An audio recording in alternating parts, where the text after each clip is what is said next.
now. Someone called the chief? Yeah, you did. You're supposed to be a cop? Yeah, you look more like a bankrupt musician trying to get gigs while also being undercover to avoid your debt catching up to you. Weirdly specific. Oh, cool. Who are the undercover musician? I'm not- oh, whatever, okay, I'm a cop. Nope. And this is a- where'd he go? Whatever. Is this about the- Yes, it is, okay? Someone here stole this book. This is a copy, but anyway, I'm not leaving until I find out who took it. Now, whoever it was, just please admit it so we can settle this 6-figure lawsuit and 9 years in prison like adults, okay? Dude, the book sells for like 13 bucks. I know, right? What a bargain. Link in description. Literally just agreed with him. Whatever, okay? All of you are suspects, including Jayhawk trying to escape. Oh, what? I just had to go do that thing. Remember Hooded, the thing? Oh yeah, we do have that thing right now. Well, we better go do that thing.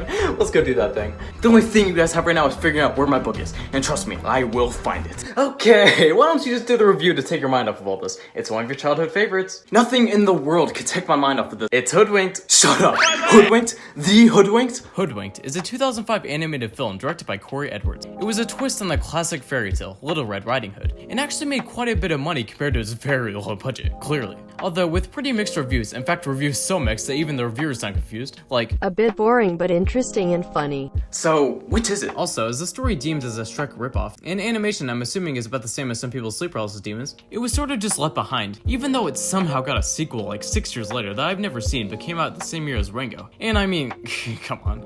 Although, I absolutely love this movie. And maybe since I watched this movie as a kid so much, I won't be as shocked by the movie's animation, as I don't remember it being that bad. Because what I do remember was the amazing and hilarious script. But I'm honestly just so excited to get into this. Why does he like Hoodwink so much? Shut up, it's working. Oh, good, because I don't know if you could tell, but me and Jayhawk don't actually have a thing right now. Really? Alright, well, I guess we can start the review right now and put this on hold. Yeah, in fact, why don't you sit down, enjoy the show, and only pay attention to that for the next hour and 20 minutes. Fine by me.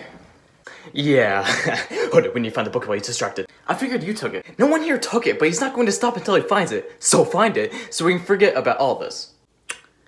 All of what? Ah, I see what you're doing. Yeah, no, seriously, all of what? Jayhawk, go with him. Oh, we doing that thing? There's no thing! Okay, just go and find it. Roger that. Who's Roger? I don't know, they say it in movies a lot. Yeah, okay. Alright, I am so ready for this. So we start the movie off with an oddly silent opening until we get to the iconic all-star fairy tale scene. Nope, wrong movie. Actually, we get a pretty creepy discount Shrek opening until we see Little Red Riding Hood. I'm telling you, if you can get past the animation, then this movie is amazing. If. Those eyes just keep trying to eat my soul.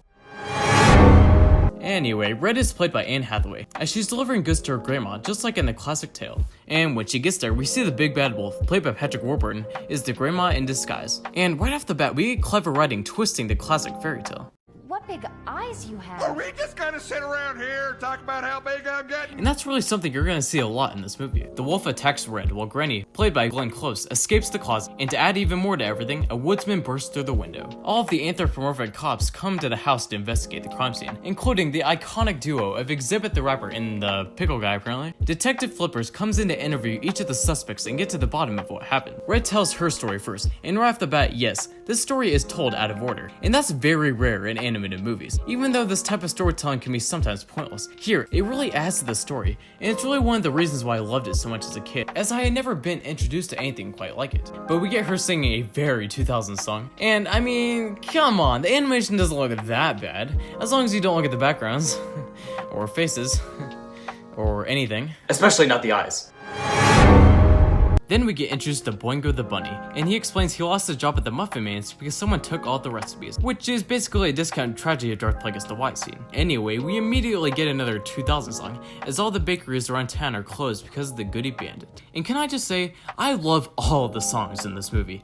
Yeah, they're kinda out of place, but there's just something about their 2000s nature that just makes me feel good when I listen to them. She rides Boingo's tram, until she falls and runs into the big bad wolf, but she outsmarts him and gets away. Then we get quite possibly my favorite character in the movie, this random goat who can only sing. And when I say I love every song in this movie, this one is unironically included with it. Maybe I'm just blinded by nostalgia, but it's actually really catchy. Anyway, they ride a minecart while escaping an avalanche, until flying through the sky from a broken track. Red sees Grandma, who helps her escape, and I guess straight up just bailing on the goat in the process. Come on, show some respect for the second greatest animated character ever put to screen. The first being this icon from over the hedge, but that's not important. Then, just like in the beginning, she goes to see Grandma as they try to piece everything together with another hilarious line. Only he was screaming like a maniac. I mean, how can you not laugh at how insane this is? We get an actually pretty epic stare down until it's time for the wolf to tell his side of the story. And if this is the best character, then this is the funniest character. There's just something about his bad, awkward animation that is so funny to me, but I probably like him better because he's not human. Because all the human characters in this movie just have that weird, uncanny valley aspect to them, and it's much easier to animate and express the animals. So the book opens back up to explain his side. Also, speaking of books, wasn't there something I had to... why don't you go and take off those glasses? You might be able to see better. That might not be the best idea. Well, it's better than any idea you were about to say, so let's do it. Maybe you're right. We don't have the budget to animate eyes, so it's easier to just keep glasses on him. Okay, I was wrong. Put him back on. Anyway. He explains he's a reporter trying to uncover the Goody Bandits. Then we get introduced to his hilarious sidekick, Twitchy, who really is just a better version of these two.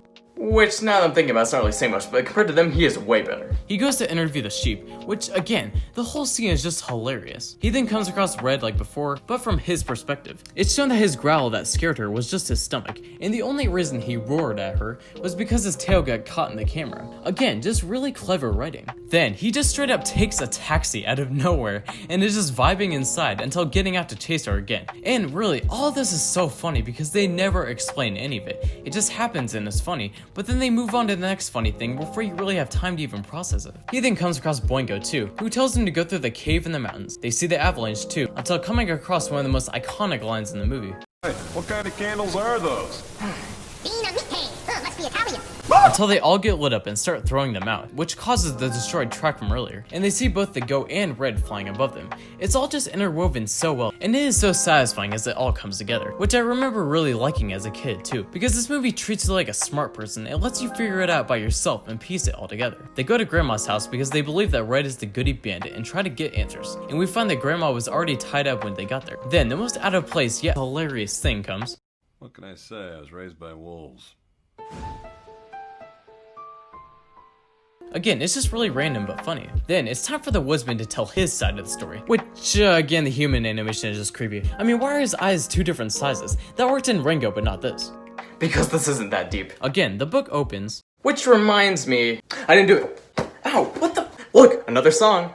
Oh yeah. So we find out the woodsman is an actor and owns a snitchel truck that he gives to these kids, who I also think are someone's sleep paralysis demons out there. Seriously, any shot you pause on is a cursed image. But I do remember this moment having one of the most genuine laughs I've ever gotten from a movie in my childhood.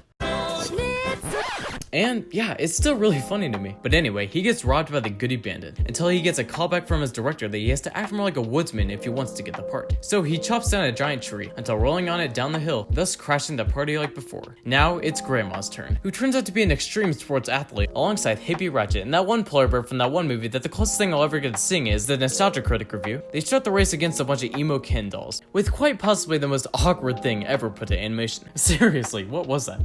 The characters already move like Legos, so this doesn't really help. She finds out that the emo Ken dolls were hired by the Goody Bandit, until it's revealed that she was the one who caused the avalanche by blowing it up to try and stop the goons. And again, it was really satisfying to see that pay off. Then, even more satisfying payoff, we see that Red's vision was actually the real Grandma who was parachuting above her. Seriously, watching all this come together as a kid was one of the coolest things ever.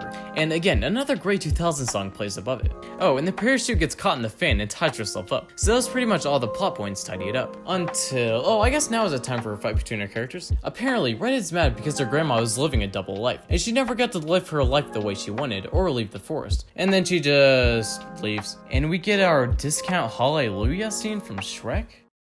Okay, you got me there. Even as a kid, I never understood that. But we do get another great 2000 song called Red is Blue. Then, I guess no one seems to see this Red Hood stealing the goodies, even though the Paul Bunyan dude is literally right next to him. I mean, yeah, I know he has two different sized eyes, but what was he even looking at? And the rapper dude is looking right at him.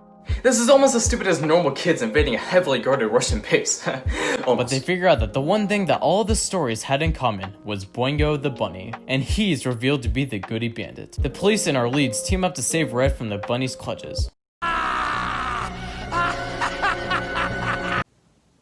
Okay, you know what? Maybe this is the plan all along, because you somehow made that bunny terrifying. And then we get another really funny scene. Get the truck, and Keith, darn it, change your name, please. That's not scary, and I'm embarrassed to say it. Boris, try that. I don't know, it's just so random but also iconic. And then also this. So I've got to blow the competition away. Oh, and that's not a metaphor. We've literally got to blow them away. Okay. Yeah, I got it. Again, the actor just sells it so well. Moving on. But then we get one of the best villain songs. Yeah, Step Aside, Be Prepared. And then... No. The song was catchy, but the choreography was terrible. Well, at least they're self-aware about their bad animation. The wolf distracts Boingo while the woodsman and Grandma try to bust Red out of the tram full of dinamite. Grandma catches up to her while dropping the tram in the lake and murdering all these fish in the process, and I guess just laughing it off. But anyway, the bad guy goes to jail and everyone gets to have a chance to sit down and rest, as Grandma says that she's a proud Puckett, even though this Puckett is even more iconic than either of them. But they're then recruited by Flippers to work for him and solve crime, along with one final cursed eyes image. But then another great 2000 song, so it evens out. So that was Hoodwinked, and honestly, I still absolutely love it. Wait. Wait, what? I know what you're doing. What am I doing? You did all this to distract me from finding my stolen book. Now, you're going to tell me where it is. You mean where this is? You did it? Yeah. Yeah, we definitely didn't take the original while he was distracted. Hey, you gotta be kidding me. Okay, someone better start answering to me. Look me in the eye. Don't look into his eyes. Okay, put those back on. But remember all the fun times you had watching Hoodwinked? Like the annoying but iconic goat guy? And all the great songs? And the donkey. Wrong movie. Yeah, that wait. I know what you guys are doing. So, it's working, isn't it? Huh. I absolutely adore this movie. The writing is superb. The jokes almost always hit. The animation is, well, nightmare fuel, but I'm not really sure how much I can criticize on that due to its small budget. And to me, good writing is more of an accomplishment than good animation. Even though I'm just now realizing that that's probably a controversial statement to some, but whatever. But there really is just something about this movie that just makes me feel good. And it's because it was such a big part of my childhood. So when I rewatched it, it just hit me with a certain whimsy that I hadn't had watching a movie in actually quite some time. And feel good things like this can really just help take your mind off of little issues in life, like losing my book. So, we're good?